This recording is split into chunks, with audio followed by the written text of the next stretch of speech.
Double, double, toil and trouble, fire burning, cold trouble, fillet of finished, and cauldron boiling. Eye of meat, toe of frog, wool of bat, tongue of dog, adder's fork and blind sting, lizard's leg and howl's wing, Fortron out of powerful trouble, like a hell block, boiling bubble. Double, double, toil and trouble, fire burning, crinkling rubble.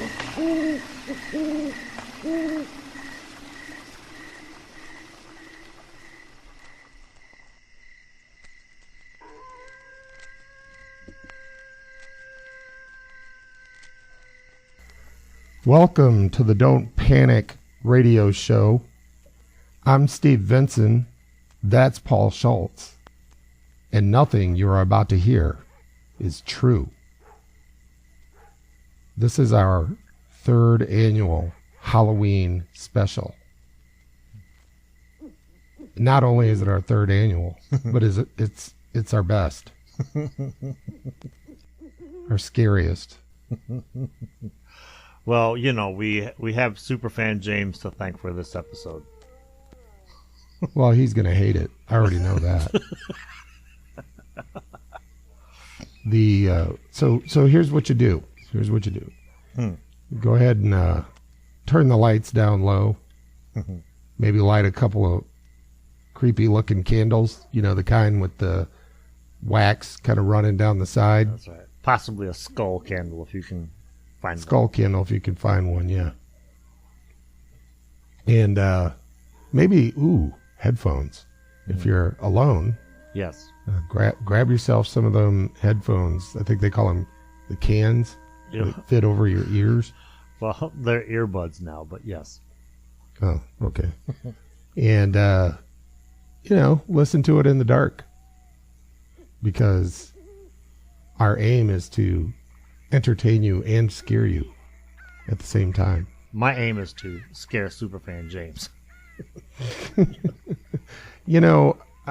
I assume that he's taking his kid out trick-or-treating this year. Mm-hmm. I don't know if he did last year, but as a parent, there's something fun about taking your kid trick-or-treating for about 5 years, and then after that, it's just a big pain in the ass.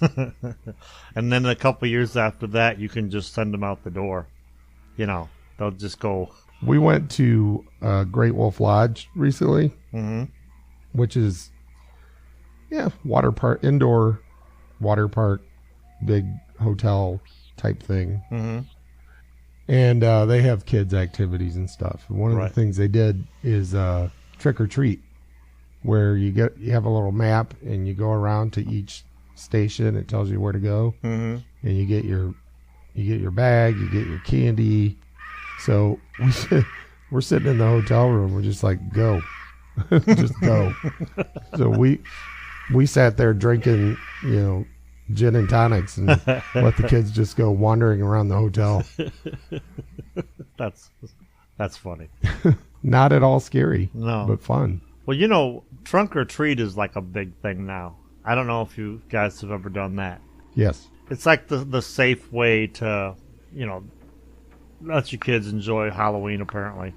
And what's funny is my mom wanted to do trunk or treat this year. So she got a hold of me, and we ran some ideas around how she wanted to decorate her trunk. And today we were at the store buying all kinds of supplies for it. And she's just like, I have bought more Halloween decorations for this stupid trunk or treat than I have bought. And I finished it. I'm like, my entire life as a child. She's like, yes, because I hate Halloween. But what's funny is, the way we the decoration, what we did was we're making her car into like a hearse, and we have a coffin sitting inside full of candy with this big skeleton in it. Well, we needed a box just the right size for the trunk, and I'm like, wait a minute, we can go to the comic shop and I can get what's called a long box, and a long box is like, it's like a 6 inches wide, almost 3 feet long, and about 10 inches deep. it looks like a perfect miniature coffin. Well, I go into my comic shop and I asked the guy, I'm like, do you have any long boxes? He's like, yeah. So he gets me a long box, and I'm like, this will be perfect. I'm making a coffin for my mom. And he's like, is she gonna fit in there? And I'm like, well, after I fold her up and kind of shove her in, she'll fit just fine. He looked at me like, if I didn't know you. Is your mom a midget? After you fold her up a little bit, she will be. Put her through the wood chipper. She'll fit. She'll fit just fine. That's right. You know, I think trunk or treat, in addition to being the safe alternative, is how we Americans take one step closer to integrating the car into every facet of our life. I think you're right. I think the next thing will be we'll go around singing Christmas carols, except we'll do it in a parking lot, and everybody will stay in their cars, and we'll drive around in a convertible. I think you may be onto something. We'll have those top hats and those coats and with the scarves and everything. God rest ye merry gentlemen, let nothing ye dismay. Whoa, hang on! You've already interjected Christmas into our Halloween show. That's right. Doesn't it happen in the real world enough?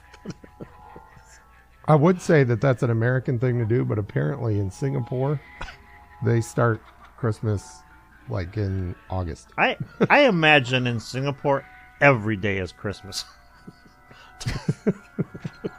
That's how you like to imagine it. Huh? Yeah, I'm pretty sure. But I'm pretty sure my definition is different than most people's. I don't know. Trick or treat used to be the way I imagine trick or treat. Yeah. It's dark. It's a little bit cold out. And you never know when some teenager is going to jump out from behind a bush. Yeah. Yeah, we did it. Scare you. You and I did it for a couple years back in the day. Ran around in the dark. Yeah. We provided that service for free. ran home, changed costumes, went back out. That's right. But I heard this was a good one. I think my daughter saw this on YouTube or something. But dude, he took a mannequin, like a short mannequin, and dressed it up as Spider-Man, and hooked like a bag to its arm. Its arm's kind of out, and he hooked a bag to it. He'd go up to a house and set it down and ring the doorbell, and they would come out and go, "Oh, aren't you just the cutest little Spider-Man?" And the guy would go, "Oh, he's deaf." They'd go, "Oh, okay. Well, here's you some extra candy," and put it in the bag of the mannequin. And then the guy would just go, "Thank you," pick up the mannequin and like put him on his shoulder and walk away. Man, that's genius. I know what I'm doing this year. Yeah. One year, my son and I dressed up as we were both the Flash. I had like the adult version. He had like the toddler version because he was like 4 or 5 at the time. Yeah. And we did the rounds. We went to all the big neighborhoods that were doing everything. And I remember getting just like the meanest look from other grown-ups walking around with their kids, like I guess they thought I was going up there and getting candy too.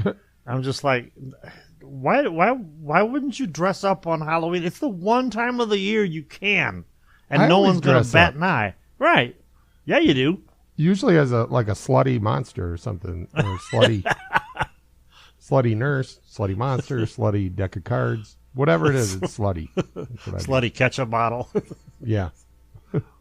Slutty prostitute. Wonder why nobody thought of that one. That's in Singapore. The earliest costume I can remember was I was 4 years old and I was Cinderella. Now, just to show you how open-minded my mom is, we were at Kmart in the costume aisle, and I don't know, my dad must have just won the check pool, or so maybe his team had just won, and he had a little extra money, and she's like, "You boys pick out whatever you want." My brother got like Batman or something, and I picked out Cinderella. And she's like, "Now, don't you want something? Maybe like a Superman or Spider-Man or maybe Cowboy Frankenstein." I was like, "You said we could pick out whatever we wanted, and I want Cinderella." Okay. So, Well, that's great.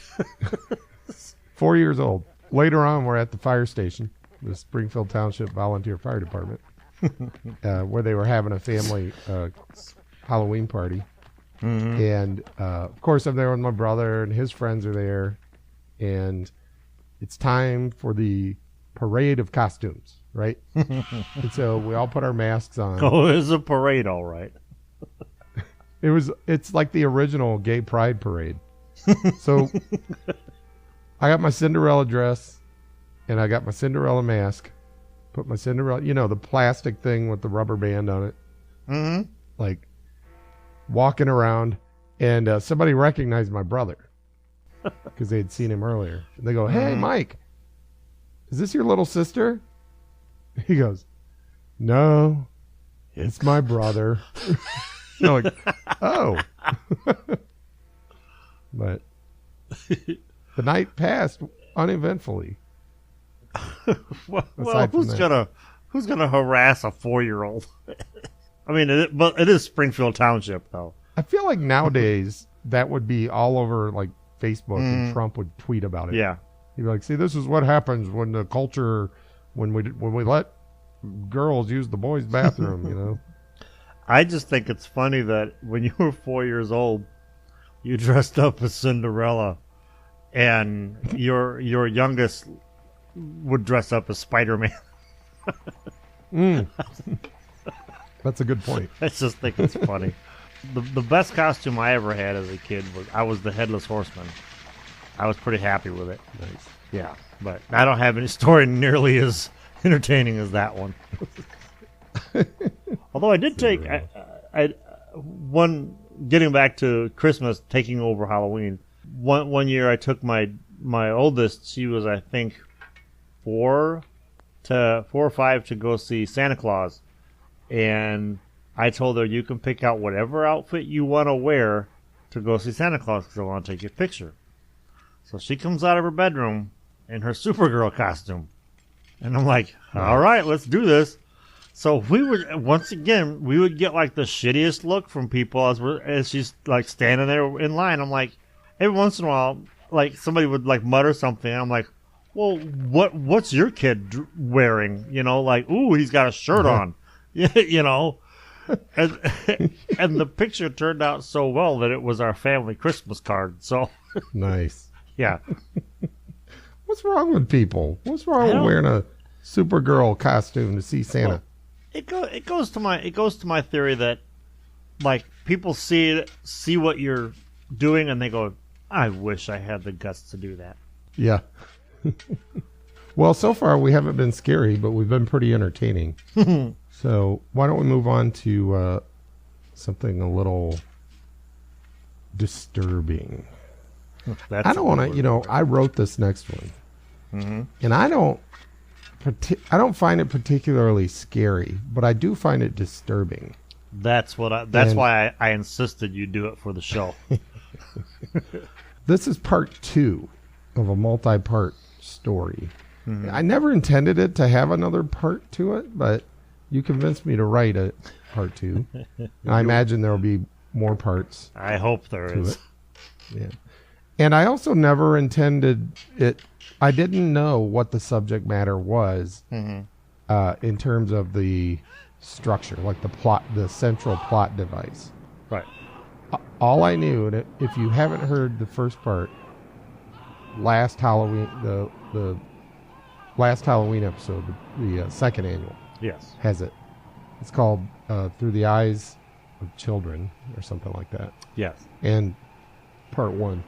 And it explores, I don't know, I just had this thought one day and sat down and started writing because I thought, what would happen if you had like I think something like a 6-year-old and a 4-year-old maybe, or maybe it was more like 7 and 4, something like that. But you have two young kids who kind of are starting to learn how to do things around the house.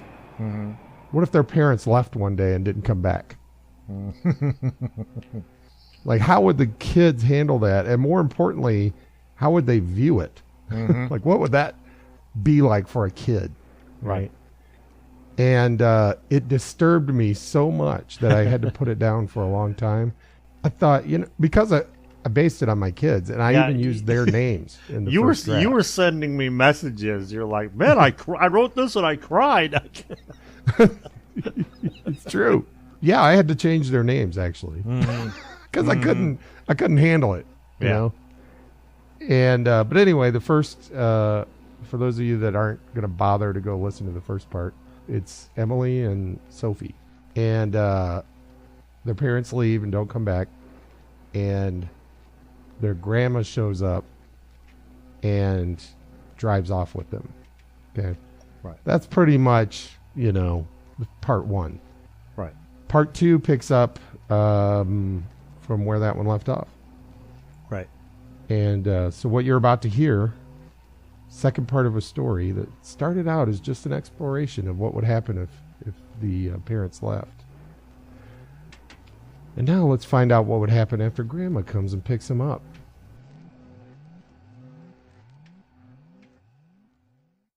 Through the Eyes of Children, Chapter 2.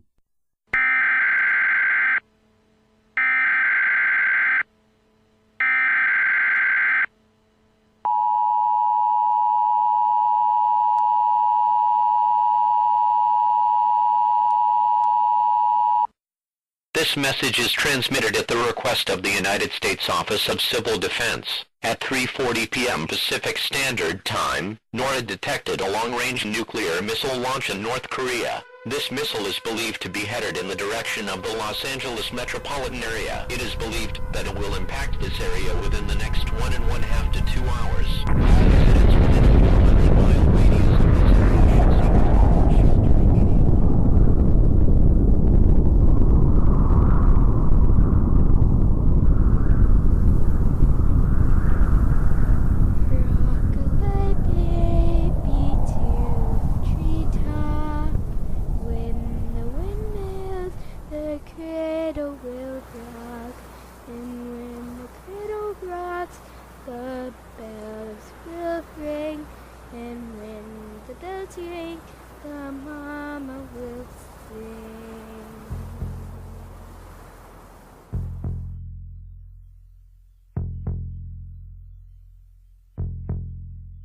Heat and mosquitoes. If it weren't for the heat and mosquitoes, it would have seemed almost like a camping vacation. One where you had to go on hikes and learn to shoot a gun. Ma had been taking Sophie and Emily out on these day hikes. Why they couldn't drive, Emily didn't know. All she could think of was figuring out how to get Sophie to stop whining about the heat and mosquitoes. "Why can't we drive to the shooting range, Ma?" asked Sophie. "It's good for you to get some exercise. Besides, we don't know when or if we'll be able to get gas, oil, parts. We have to conserve," said Ma. Every day, they'd go up before the sun, recheck that everything was securely locked in the truck, and hike through the woods to an old farm where Ma was teaching the young girls how to shoot. 2 months of this, and still no sign of anybody else around. Not even a plane flying over. The sky looked weird without all those white tails, just clear blue with a cloud here and there. "Today we hunt," announced Ma. "We ran out of protein bars, so we need to start shooting our protein." "I'm not killing any animals," declared Sophie. "You will kill stuff or starve," said Emily. "Nobody's starving," said Ma. "Now shh." They positioned themselves behind a slight rise at the same farm where they'd learned to shoot. The sun was just peeking over the distant hills, and the dew was starting to twinkle in the faint light. As they were laying there waiting for something edible to show itself, Emily thought about the past few months She could barely believe what she had seen and couldn't believe what the radio said was going on beyond her visible world. That day, a few months ago, Ma picked them up from Indianapolis, and that was the worst. It was great at first because they were so relieved to see Ma and get a good cooked meal for a change. But Ma didn't cook. She just ate popcorn with Sophie and Emily, and she cried. They had to get up real early and run to Pawpaw's truck. Ma locked the doors and peeled out of the driveway. Emily had grabbed a flashlight, some bags of microwave popcorn, and her iPod. Sophie had grabbed some plastic dinosaurs and Danny her stuffed Stegosaurus. A couple of real survivalists they were. Anyway, Ma had brought a shotgun and some food from home. She said they would drive all day and all night on back roads to avoid getting stuck somewhere. They almost ran out of gas once because all the gas stations were out, except every once in a while they would see one that hadn't run out yet. Ma started stopping at every one of those. One nice man even let them have gas without paying after Ma had run out of money. Sometime during the second night, they stopped at a small Walmart outside a small town in Kentucky. It was dark inside, but people were still running in and out like they were open. Some people didn't even bother putting their stuff in bags. They just pushed their cart right to their truck and dumped everything in. Ma parked as close as she could get and turned off the engine. She gave Emily the keys, told her to drive off if anything had happened to Ma, or if it took Ma longer than an hour to come out of the store. Emily hoped she didn't have to figure out how to drive. Ma ran into the store and the girls sat, waiting, not saying anything, just watching the people run in and out of the Walmart. Sophie fell asleep. After a long time, Emily looked at the watch Ma had given her and was terrified to see that it had been an hour and 15 minutes. Still, she waited. She didn't want to leave Ma and figured she'd probably wreck the truck anyway.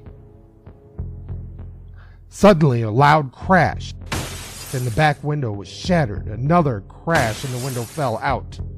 Sophie screamed and kicked. A man, dirty, scraggly, had Sophie by the arm and was pulling her out of the window. Emily screamed for him to stop and tried to climb over the back seat to get to Sophie. Sophie was screaming, and the man just kept pulling and telling her to shut up. He said they ought not be out here alone. But since they were, he figured, finders keepers. Emily jumped out the side door and ran around to the back of the truck, where the man now had Sophie pinned down on her stomach. Emily picked up a rock and was about to throw it at the man when somebody grabbed her by the hair and threw her down on the concrete. A skinny woman was standing over her, telling her to lay still or else. She said Emily could wait her turn. Clyde would be done with her sister in a minute, and then she could have a turn. She must have meant that the man was going to give him a spanking because, well, Emily saw him starting to unbuckle his belt. Emily screamed and tried to get up, but the woman just knocked her back down. People were running by and just glancing, but it was like nobody could hear her calling for help. Sophie was crying and screaming while the man tore at her clothes. Emily kept trying to get up, but the woman threw her down again and again on her belly, and then she sat on her back. Emily was able to look up and see the man raise his arm to punch Sophie, and Emily yelled, "Sophie!" Then a loud pop! The man looked like he threw his back out or something. Blood was running out of the corner of his mouth. He slumped over on top of Sophie. The skinny woman jumped up and yelled, "Clyde!" And that was the last thing she ever said. The back of her head flew open. Blood splattered all over Emily. Ma was standing there with a rifle, 3 cartloads of stuff. She yelled at Emily for not driving off like she told her. She also said she was glad she got there when she did. So was Emily. So was Sophie. Back at the farm, Emily heard another pop and looked up from her spot behind the rise to see that Sophie had shot a squirrel. Woohoo! He yelled, Ma. Breakfast!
And now, from Weirdo Rama, Victor von Psychotron with The Conqueror Worm by Edgar Allan Poe.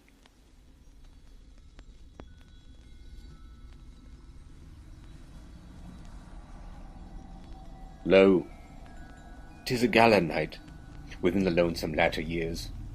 An angel throng, bewinged, bed light in veils and drowned in tears, sit in a theatre to see a play of hopes and fears, while the orchestra breathes fitfully the music of the spheres. Mimes, in the form of God on high, mutter and mumble low, and hither and thither fly, mere puppets they, who come and go, at bidding of vast formless things that shift the scenery to and fro, flapping from out their condor wings invisible woe. That motley drama, oh, be sure it shall not be forgot, with its phantom chased for evermore by a crowd that sees it not, through a circle that ever returneth into the self-same spot, and much madness, and more of sin, and horror the soul of the plot. But see, amid the mimic rout, a crawling shape intrude, a blood-red thing that writhes from out the scenic solitude. It writhes, with mortal pangs the mimes become its food, and seraphs sob at vermin fangs in human gore imbued. Out are the lights, out all, and Over each quivering form, the curtain, a funeral pall, comes down with the rush of a storm, while the angels, all pallid and wan, uprising, unveiling, affirm that the play is the tragedy, man, and its hero, the conqueror worm.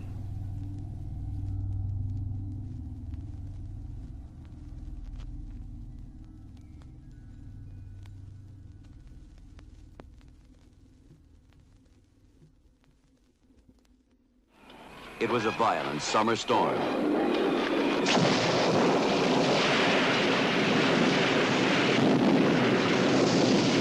Millions of volts slashed the earth. That was the worst storm we've had since I was knee-high to a duck. Folks talked about it and started getting things back to normal. When Mick hit town for his vacation. Well, it's straight ahead about 5 miles.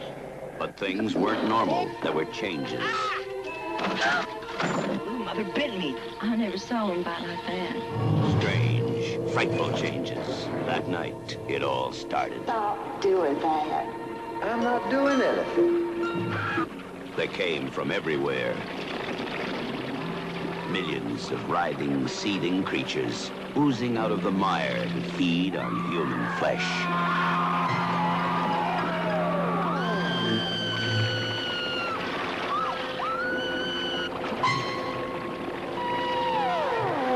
You sweat, but you don't dare move. Oh, no. Terror grips every nerve in your body. You want to scream, but you can't. Your heart beats so fast, it feels like it's going to burst. Jerry?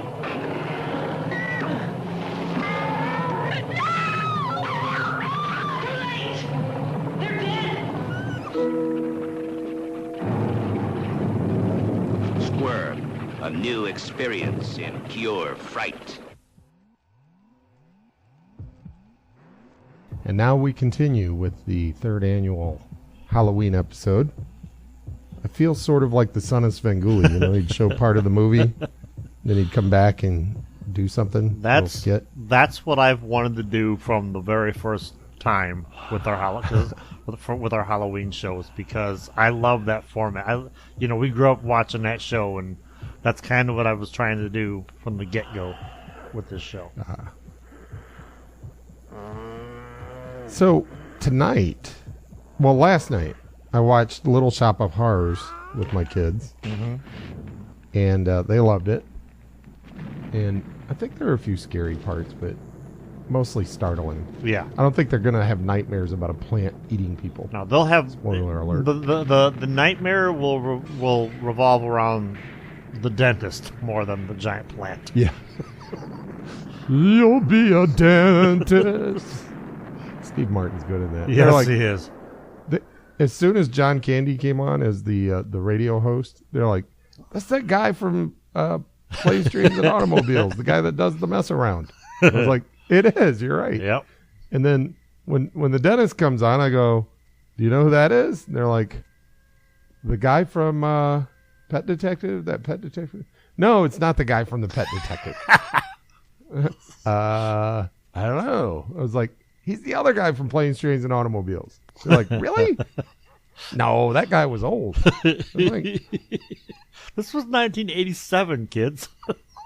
I guess John Candy is timeless. Yeah. And ageless. I guess fat people generally are. That's the worst part about losing weight is if you're a dude anyway. Women it doesn't seem to happen to, but with dudes, it's like Tom Arnold looks like the Crypt Keeper now that he's lost all that weight. Yeah, for every 100 pounds you lose, you gain 25 years. Yeah, exactly. That's why I'll always be fat. That's it. That's why. Of course, I'll probably die 25 years before I would have otherwise. But other than that, I don't know. You were talking about dressing up for trick or treat. Mm-hmm. I do it every year. Last year I was the 1 year recently I was the Grim Reaper. Oh. And I don't know if you've seen me, but I'm quite tall. Yeah. I remember you being as such. Yes.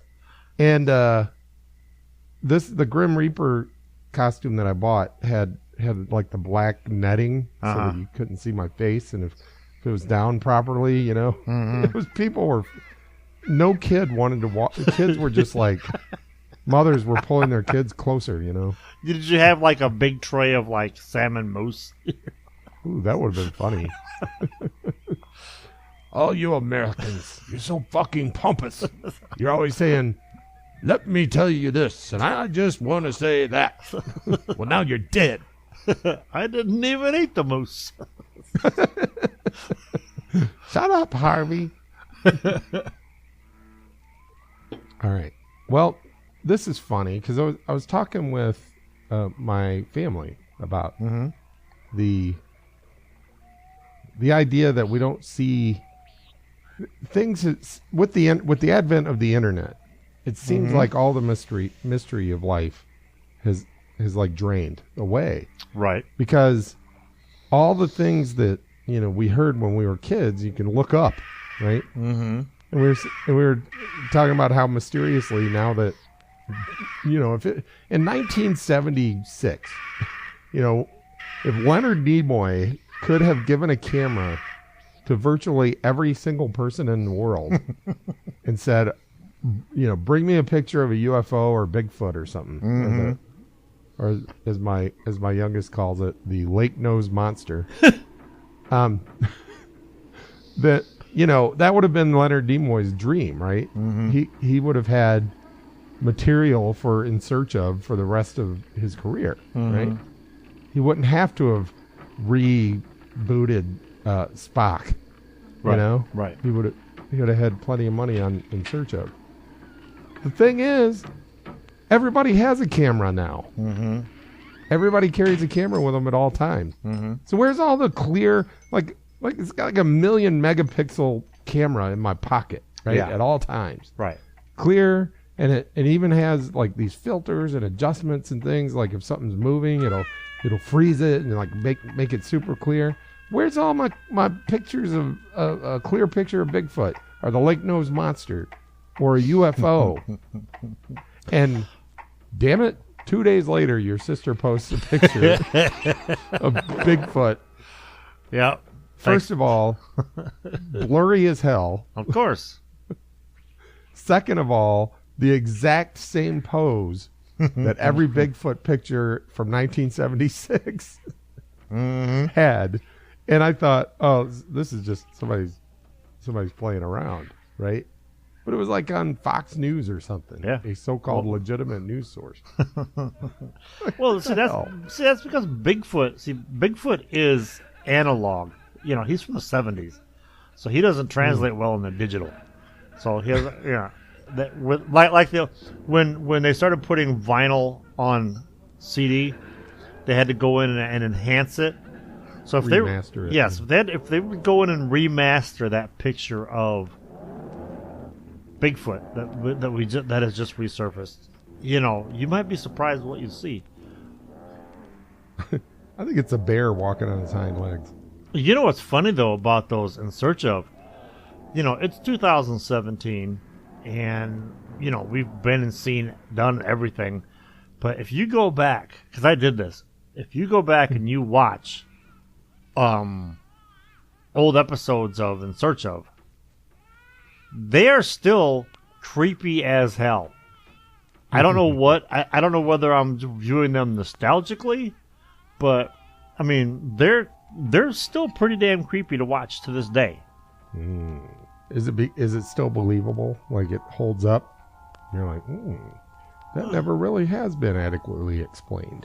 I think maybe 2% of the encounters that they talked about on In Search Of still hold up to scrutiny, because they're just weird encounters that, you know, were never really explained. Speaking of encounters with extraterrestrial life forms, I just finished 2001: A Space Odyssey yesterday. What'd you think?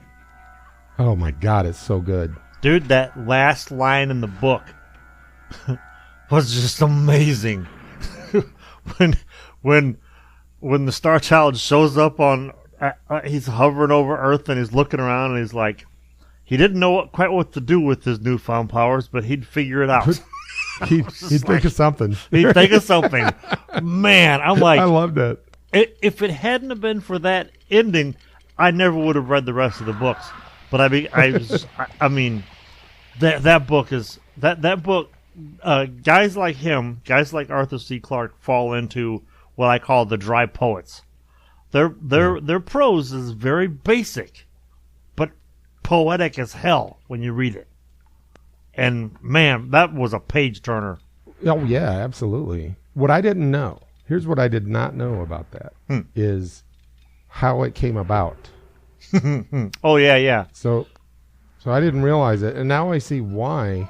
So Kubrick wants to make this movie, but he's like, but the movie needs to be based on a novel. Yeah, not a short story. So he's like, here, let me tell you this. Let me tell you about the movie, and then you write the book. And he's like, Clark's like, I hate novelizations of movies. He's like, no, that's not what I'm asking you to do. Right. I need the book that the movie's based on. He's like, so, but you already have the idea for the movie. How is it not? He's like, never mind. We're working on this together. Come on. Yes. Yeah. And he just, what was it? He took the short story of The Sentinel, which is a pretty decent short story, and just expanded the hell out of it to make 2001. So I learned all this in the it was a new introduction by the author, right? And then I realized when I got to the end, anybody who's seen the movie without reading the book is probably confused as hell and like, I don't know what I just saw there at the end, right? It's like, what the hell is that even, right? But if you read the book, you'll understand what's going on at the end, right? What that has to do with Halloween, I have no idea. All I can say is, my God, it's full of stars. Yeah, it's full of stars. Where that goes into Halloween is, Bigfoot and UFOs are unexplained phenomenon, as are things like ghosts. Yes, and everyone has a ghost story. Yes, they do. And if you ask my daughter why we don't have pictures of ghosts, as we would expect when everybody has a camera, she says maybe ghosts don't show up on cameras. well, that explains it right there. That completely explains it. The thing, but before we get into the next part of the show, which is primarily ghost stories, the thing is about the ghost stories is I put a couple call outs on Facebook looking for ghost stories and was deluged with people and their ghost stories.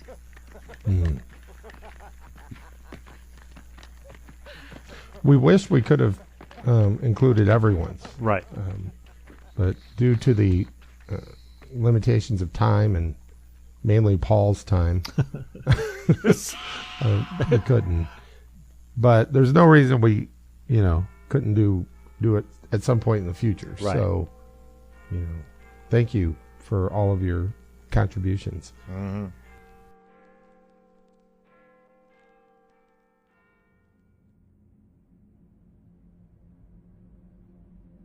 The tiny dorm room was split in two. One side was my stuff. The few things on the other side were Sato's. A suitcase, a couple notebooks, a pencil case. One after another, they're thrown into the $2 cardboard moving box. I paused as I picked up the carved wooden sword that Sato had. It wasn't going to fit in the box. I threw it on Sato's skinny mattress. Next was a framed photo of Sato and his sister. Sato had taken it during his time back in Japan while he renewed his student visa. Sato was wearing that heavy white jacket of his. His sister wore a little charm bracelet, one that I had actually helped Sato pick out. Into the box the photo went. Later that day I helped Justin, Sato's boss, buried the body in a little clearing in the woods that stood as the border between one of the university's fields and the national forest that surrounded the campus. The job done, Justin put a little makeshift Japanese arch over the site. He muttered under his breath and crossed himself. I thought Catholics believe suicides can't get into heaven. I'll pray for whomever I damn well please. Sato didn't kill himself. All the people who made his life a living hell did. He just did the deed for them. On my way down the hill and away from the gravesite, I saw something move in the forest. A figure wearing a heavy white jacket. Not moving. Maybe it was just a tree that caught a shadow in a weird way. Hey, Justin, do you, What? I was about to gesture toward the figure, but it was gone. Never mind. Later, I was walking through the lecture hall where I used to attend a class with Sato. All the lights were off, and I realized I couldn't remember who I'd come here to see. But this wasn't the first time since Sato's death that I'd found myself wandering around, forgetting what I was doing. I turned a corner and at the far end saw the figure, in the white jacket. It had a sweatshirt hood over its head. I turned and walked away, looking at the floor. But a few paces later, I looked up and saw Sato, wearing the white jacket, standing right in front of me. I ran, Sato's footsteps pounding after me. I made it into a room and shut the door behind me. The door had one of those windows with the metal mesh inside the glass. Sato slammed into the door, his face inches from the glass and partially covered by the shadow of the hood. He tried to pull the handle open, but I held onto it tightly, not letting him. But then two other Satos, two identical figures, came into view, their faces completely covered in shadow, carrying baseball bats. No!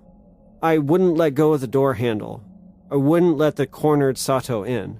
One of the doubles swung his bat wide over his head and down onto Sato, sending him to the floor and out of view. They beat him. There were no screams, just the pounding of metal on flesh and bone. I didn't move. I kept a death grip on the door handle. From the gap between the bottom of the door and the floor flowed a crimson pool.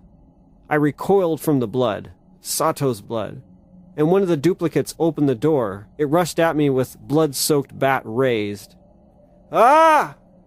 But then I woke up, alone in my dorm room. Later I had lunch with my friend Rick. He was a jerk. Sounds like he's still being a jerk now that he's dead, just in your dreams. That's not funny. Yeah, but I just hate it when people glorify and whitewash someone just because they died. It pisses me off. He was terrible to everyone, and you had to live with the guy. He wasn't terrible to everyone. He asked me to help him pick out a charm bracelet for his sister in Japan. She was into ponies or something. Man, he tried to rape my girlfriend, though. He bought her flowers and waited outside her dorm room. That's not exactly tantamount to attempted rape. While she was still with me, that little shit. Not even his family wanted him when he was dead. Japan didn't want him. Didn't want to pay for it anyways. That's why you and his boss had to bury him in the forest, right? What I don't get is why he burned off one of his eyebrows before Whatever. Maybe he's haunting you. Do you have anything of his at all? Maybe he has some psychic connection to something he left behind. Digging a grave is exhausting, unnerving work. Digging up a grave that was recently filled, out in the dark cold of the middle of the night, is worse. At least I didn't have to dig all the way down. I stumbled back from the gravesite, almost tripping over Sato's wooden sword, as I heard someone laughing.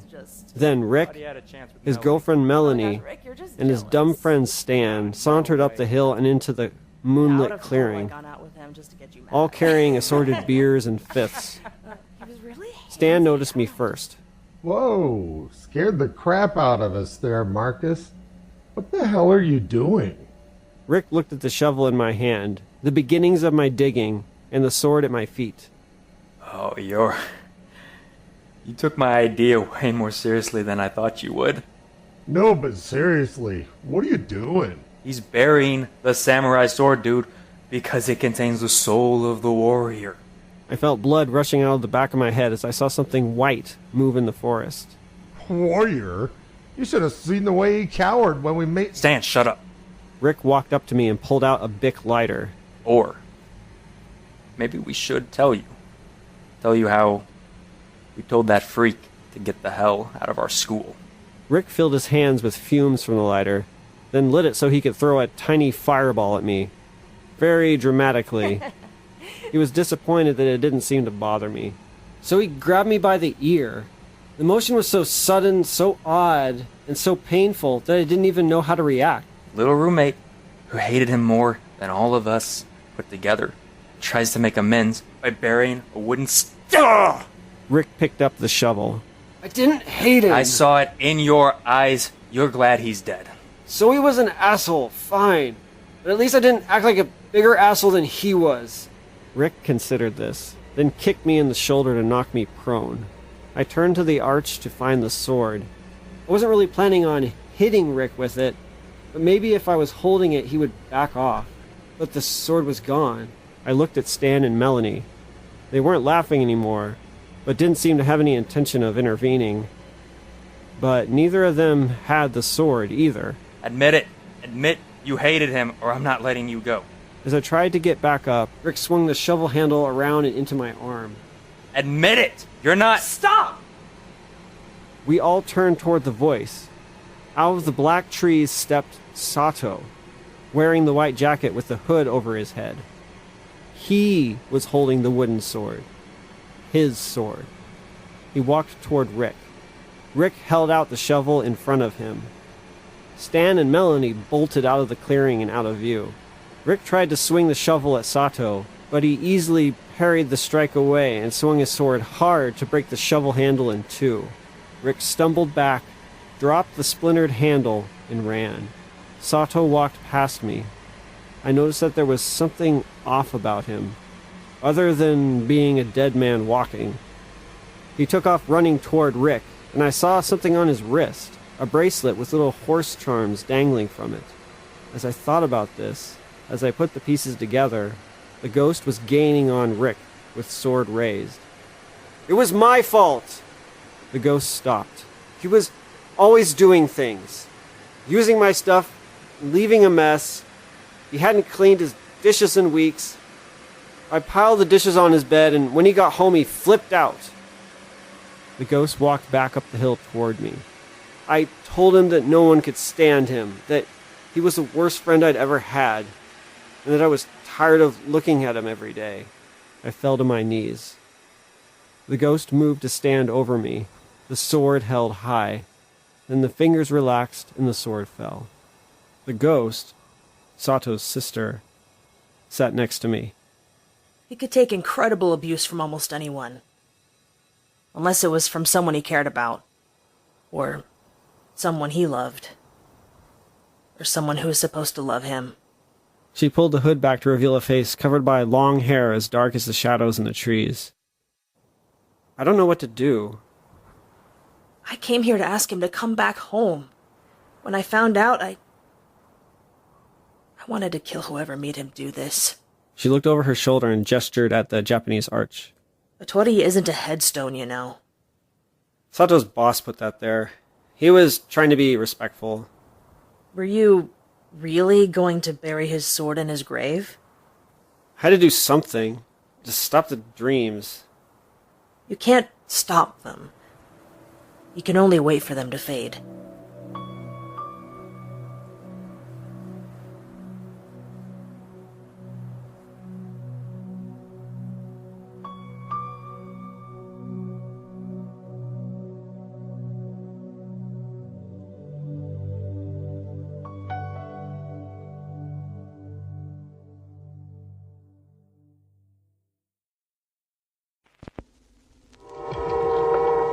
What evil science was practiced in this laboratory of nightmares? Who is this irresistible creature who has an insatiable love for the dead? What dread terror stalked the townspeople?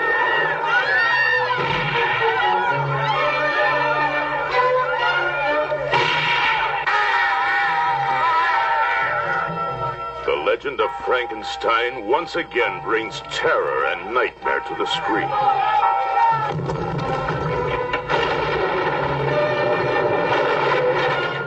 Joseph Cotton as Baron Frankenstein, the scientist who dared to create a monster. Meet Lady Frankenstein. She's beautiful, she's evil, and she'll do anything for love. Think of me. Think of possessing me. Would you like to have my body bend to you? Would you like to make love to me? She creates a new, more terrifying monster. I am my father's daughter. Only the monster she creates can satisfy her strange desires. No man can escape her web of terror. There has never been a movie like Lady Frankenstein.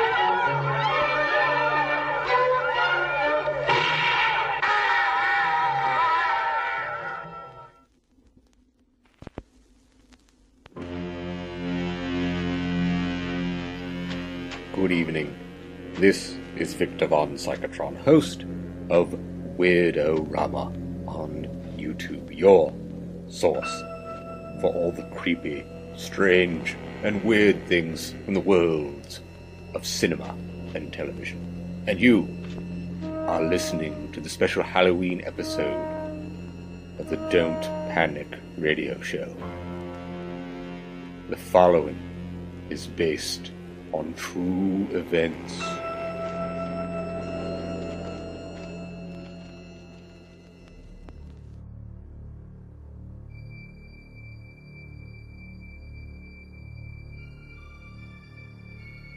My ex-wife and I had just moved into a loft in downtown Los Angeles.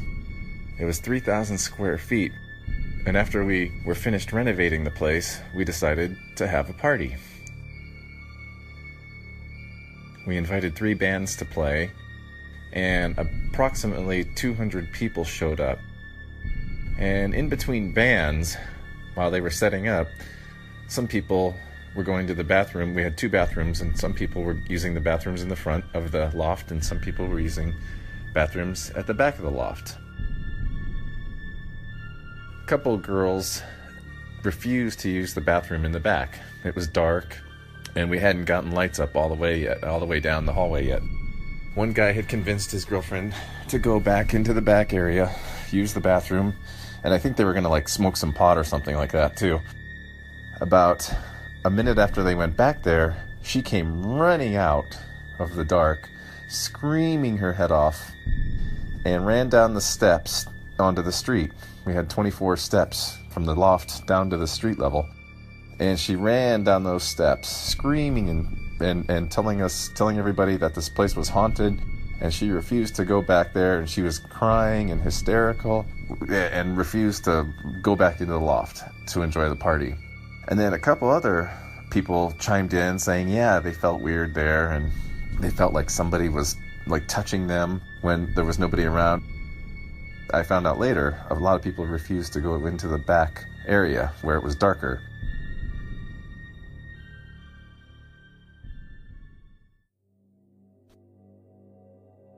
We ended up living there for 6 years, and we noticed things would be moved around, and nobody was there except us. We had 2 dogs at the time, and 2 cats, and her and I.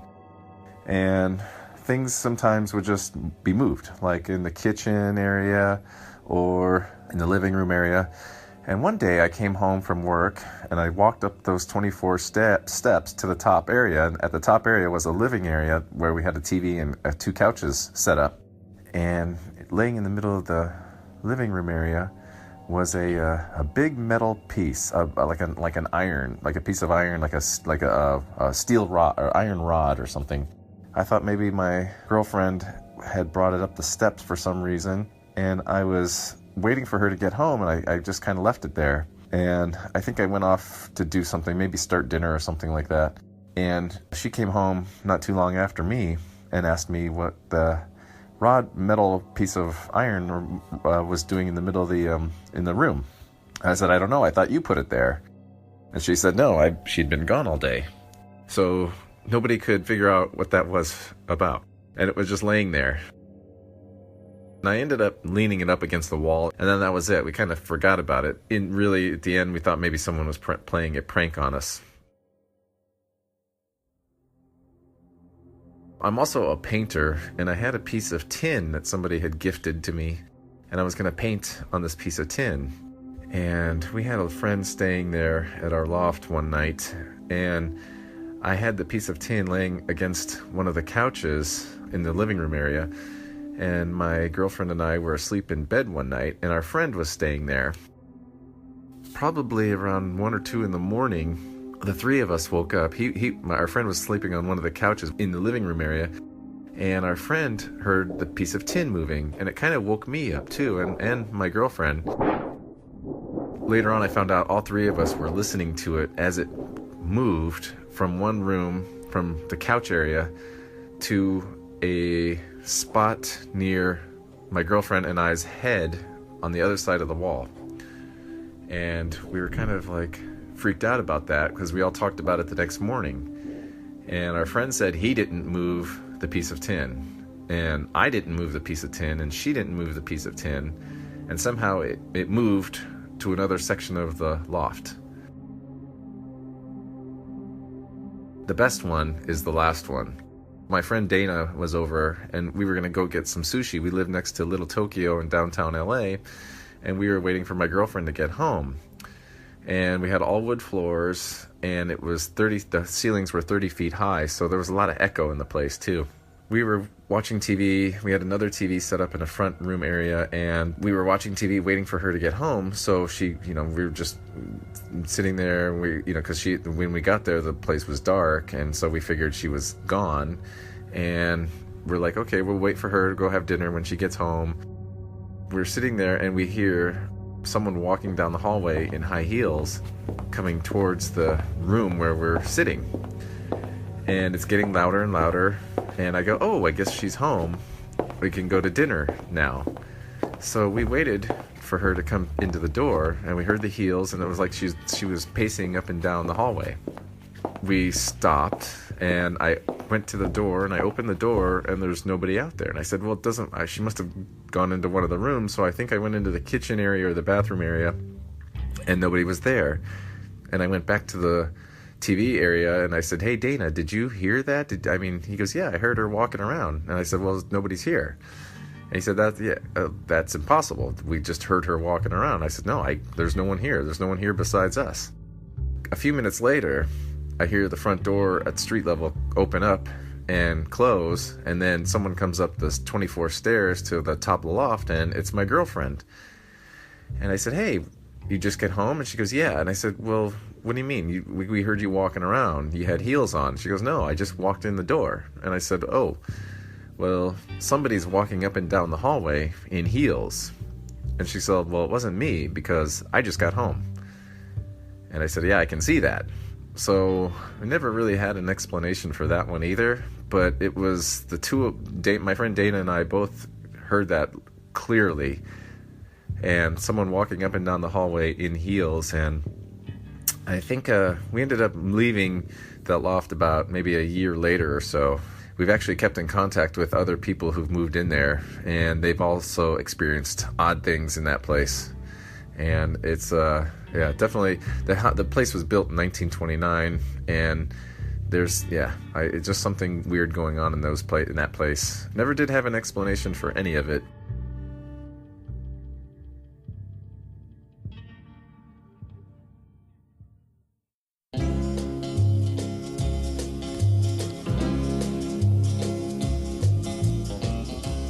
I was out on the West Coast trying to make a buck, and things didn't work out. I was down on my luck. Got tired of roaming and bumming around, so I started thumbing back east toward my hometown. Made a lot of miles the first 2 days, and I figured I'd be home in a week if my luck held out this way. But the third night I got stranded way out of town. At a cold, lonely crossroads, rain was pouring down. I was hungry and freezing, done caught a chill, when the lights of a big semi topped the hill. Lord, I sure was glad to hear them air brakes come on. And I climbed in that cab, where I knew it'd be warm. At the wheel sat a big man. He weighed about 210. He stuck out his hand and said with a grin, "Big Joe's the name." I told him mine.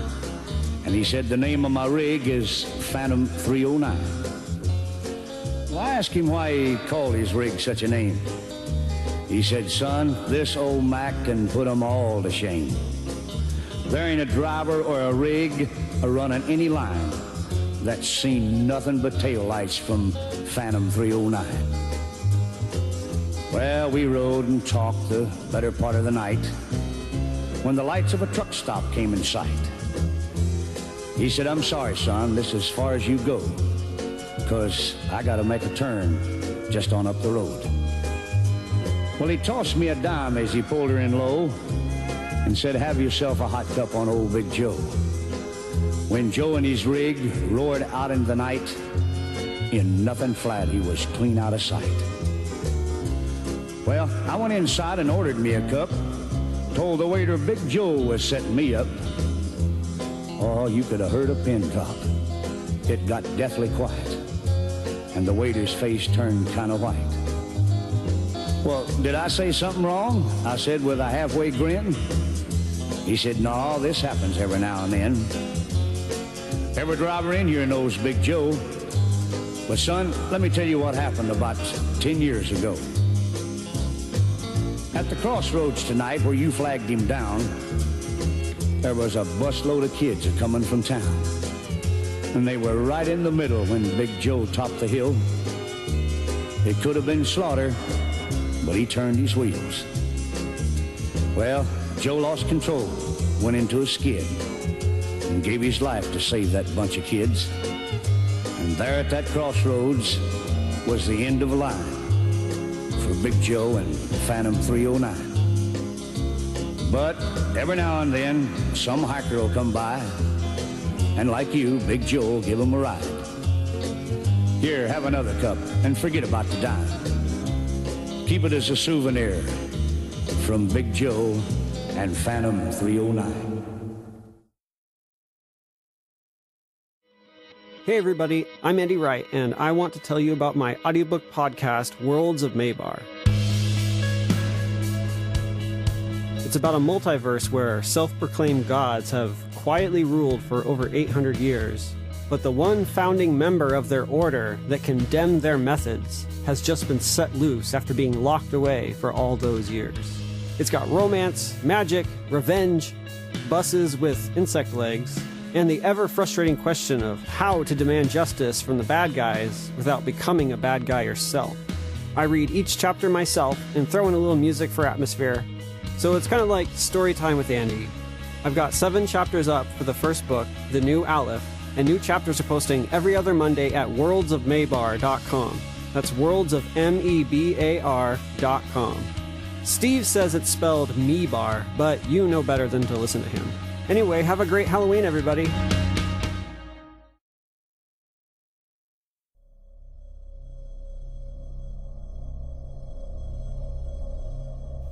The clock on the bedside table read 2:07 a.m. Why the heck, thought Ken through the fog of half-sleep, is someone taking a bath? He focused a moment longer, fighting sleep, to be sure he wasn't imagining the distant sound of water filling a tub. They had only been living in the new house a few months, so he wasn't familiar with all the noises the house made at night. He was certain, however, that running water wasn't one of them. Looking over his shoulder, he saw his wife, Maddie, sleeping soundly beside him. The room was dark, but moonlight, streaming in through a window, lent vague shape to the objects of the room. Not her, he thought. The water continued, the sound of it becoming more distinct as Ken was reluctantly and fully stirred to consciousness. The sound was clear now, coming down the hall beyond their door, which they usually kept open at night, so as to hear if their son Dylan woke for any reason. Not wishing to disturb the slumbering Maddie, Ken carefully climbed out of bed and crept to the door. Just to be sure, Ken peered in on Dylan, who, in typical fashion, was snoring peacefully in the oversized race car bed. That's a relief, he thought. Just out of diapers, Dylan had a precocious streak, and Ken wouldn't have put it past the boy on a nighttime trip to the bathroom to start some kind of mischief. A moment later, Ken found the bathroom door ajar, the sound of running water coming from the darkness beyond. He slowly pushed past the door, flicking on the lights. The cascading sound of water pouring into the now half-filled tub echoed about the room. He quickly turned it off and, on a whim, checked the water temperature with his fingers. Not hot, not cold, he thought. Darn near perfect. Pulling the plug, Ken was drying his hand on his pajama shirt when he heard another faint sound coming from further down the hall and around the corner. A moment's focus told him it was the TV in the living room playing softly. He made his way through the darkness to the living room, where the TV's flickering light filled the room with dancing shadows. On the TV, Gene Autry was singing "You Are My Sunshine" from an old movie Ken didn't recognize. Not much to be said about late-night TV, he thought, as he switched it off and returned to bed. Had to be the boy, was his final thought as he drifted back to sleep.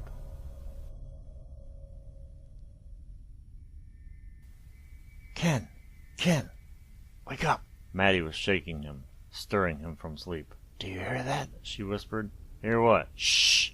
That!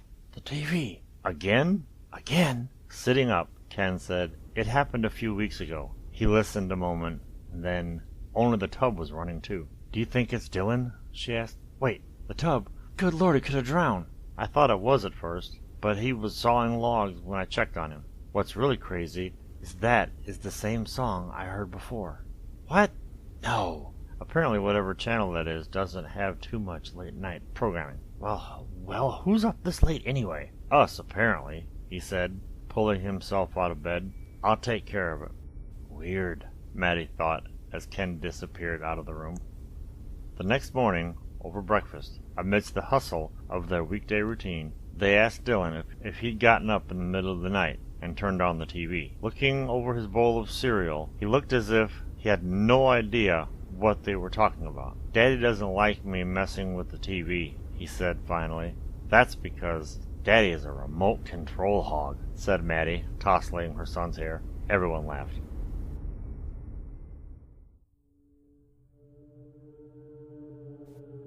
Dude, wake up! Bears just scored! Ken heard the words as he was jostled awake, snorting, somewhat embarrassed. The cheers of the crowd came skirling off the TV and washed over him as he regained his footing on consciousness. Dude, what's been going on? Asked Floyd, his neighbor, who, as luck would have it, turned out to be a Bears fan, and the two had become fast friends in the months that Ken and his family had lived in their new house. That's the second time you've nodded off. You narcoleptic or something? I wish, Ken chuckled. No, we had an incident last night, that's all.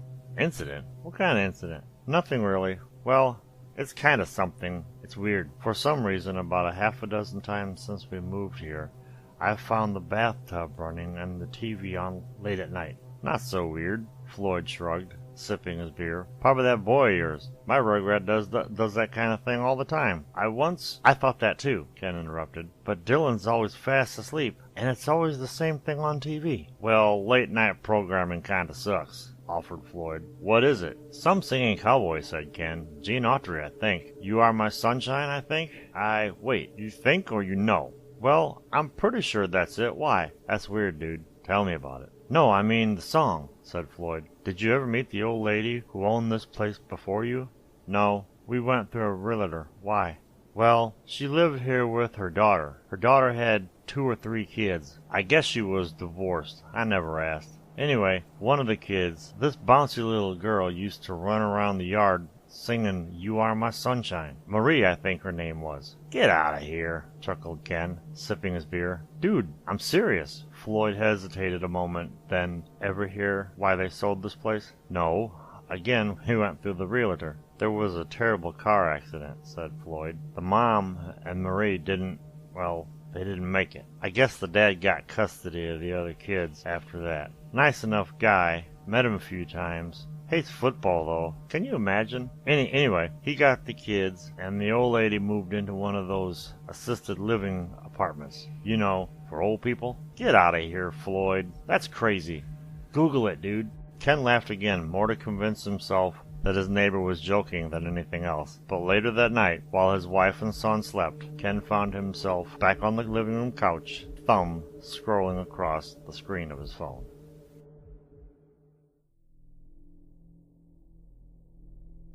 Hello? Hello, Mrs. Novak? Yes? Who's this? Hi, Mrs. Novak. You don't know me, but my name is Ken. My family bought your house. How did you get my number? I'm sorry, ma'am. I hope you don't mind, but the realtor gave it to me. And I wouldn't bother you, but, well, it's kind of strange. Well, I'm sure if there's something wrong with the house, you could take it up with... It's not that, ma'am. Not exactly. What then? Well, ma'am, I hate to ask, but it's about the accident. A tense moment passed. Then the tiny voice on the other end of the line said, "What about it?" Ken spent the next few minutes fumbling over the details. The words sounded crazy as he heard himself say them, and he instantly regretted even making the call once he was through. There was a long silence. Then, "Are you sure that's the song?" "Yes, ma'am. Even looked it up on YouTube." More silence. Marie loved all those old songs, the old woman said at last, but that one was her favorite. She sang it all the time. This can't be a coincidence, he thought. I'm not one to believe in the supernatural, ma'am, but try as I might, none of it makes any normal sense. There was nothing normal about that little angel, said the old woman. She was an old soul, for sure, and she never met a stranger in her short life. This sort of thing doesn't surprise me. Well, he said, half chuckling, it surprises the heck out of me and my family. Marie used to get cold at night, said the old woman. She was just a little thing, you see. There were many nights that she'd get up and take a bath because she was cold, see? Then in the morning, we'd find her all curled up on the floor in front of the TV. Are you serious? Very. There were many mornings we'd find water all over the floor in the bathroom because of it. My guess, Ken, is that she is still in your house in some way, and is doing what she can do to stay warm. I'm sure she's somehow with her mother, but she probably misses her brother and sister. They live with Dwight, their father, across town. Perhaps she, Mrs. Novak, I don't believe in ghosts? Well, not exactly. Young man, when you reach my age, you will understand that what you believe in doesn't so much define your reality as limited. Well, whatever it is, it's causing no end of stress on my family and me. I've had to miss work from lack of sleep. Marie was a sensitive young girl, said the old woman. I'm sure if you tell her she's upsetting you and your family, she'll stop. You think that will work? What harm is there in trying? But I would tell her tonight, before it happens again. She's probably scared, cold, and lonely at that point. Better to reason with her while she's not. True, he said at length. Young man? Yes. Will you tell her I love her? Yes, ma'am.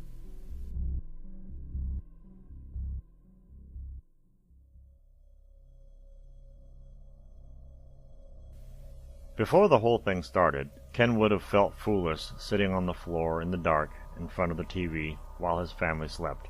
As it was now, he still felt a little bit crazy over the whole thing. With his eyes closed, he took one last calming breath. Marie, he said softly, not wishing to wake his family, if you are here, please know that while you're welcome here, you need to, well, could you please keep it down? You're scaring me and my family. A feeling of foolishness came over him as he finished the words. Had his wife not heard the sounds of the TV as well, he would be certain he was going crazy. Your grandma told me you were a good girl, he continued, biting back the feeling. She told me to tell you she loves you very much, and Ken felt the sudden chill run up his spine. Opening his eyes, he glanced over his shoulder, fully expecting to find his wife or son standing beside him. Having woke from the sound of his voice, there was no one there.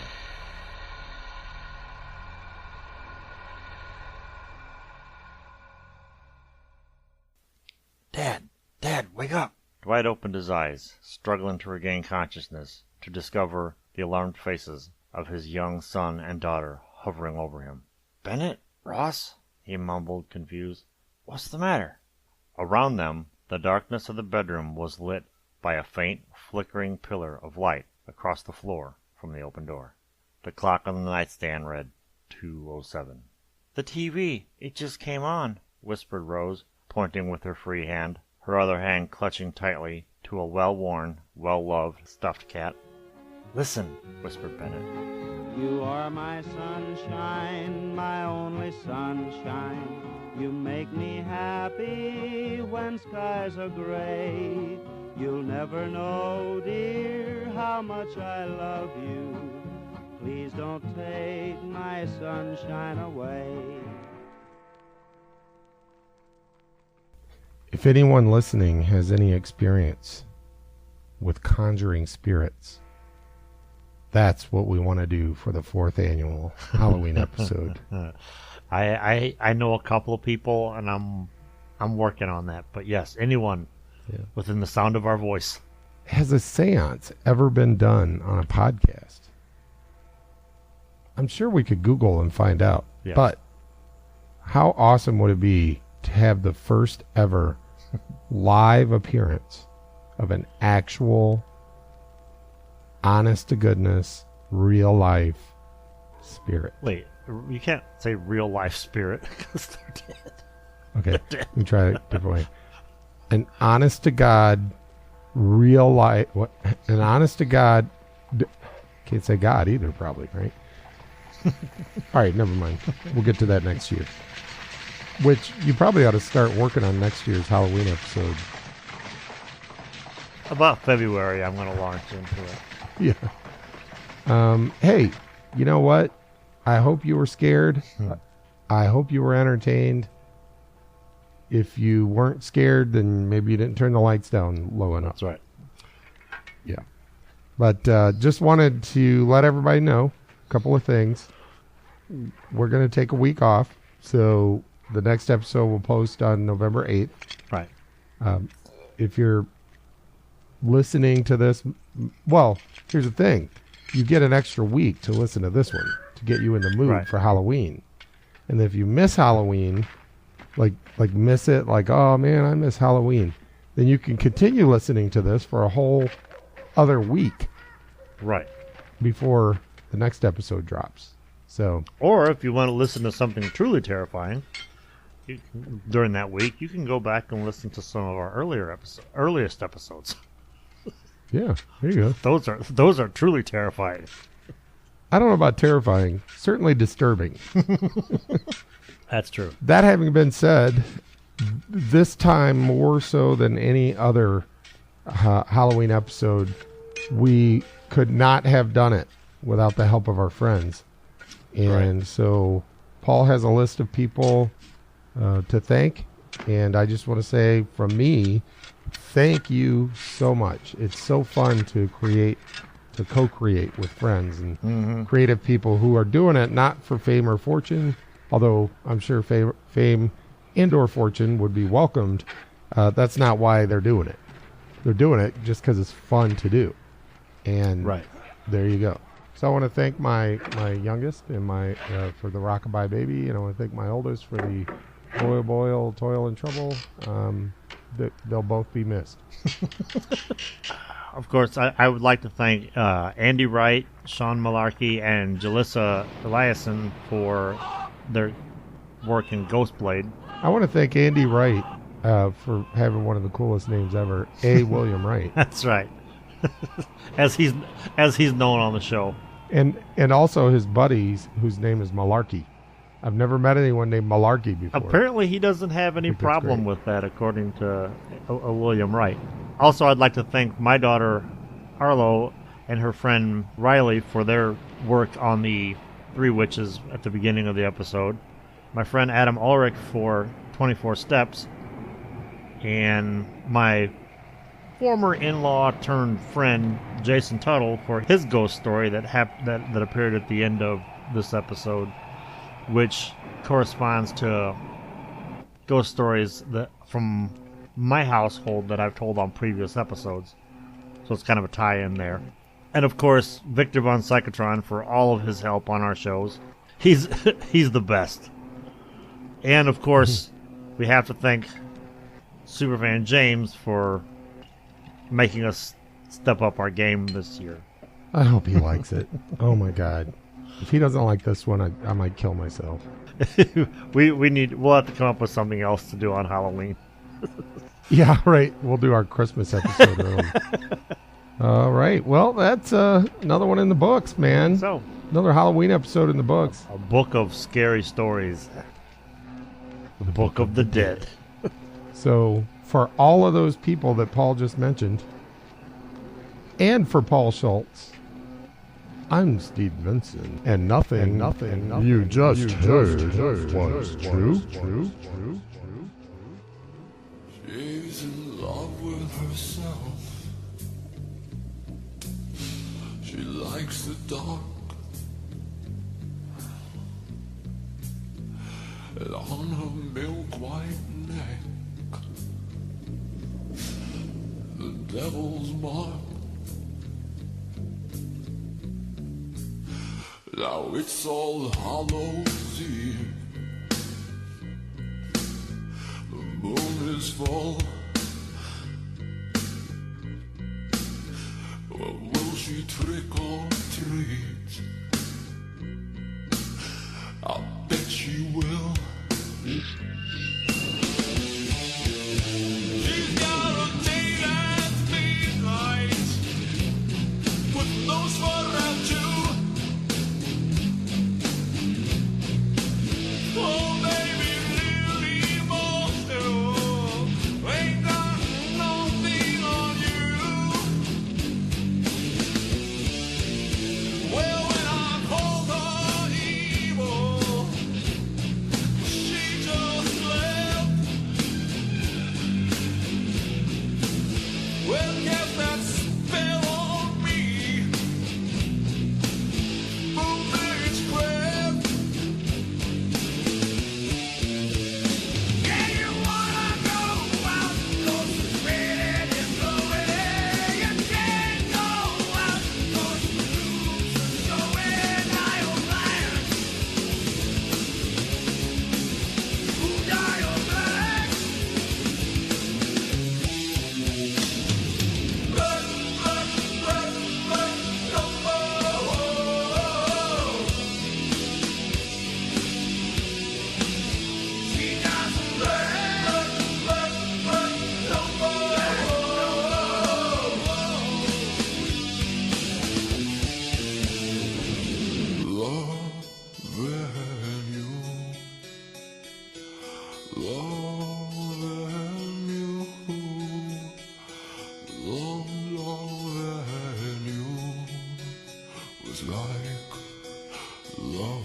am my father's daughter.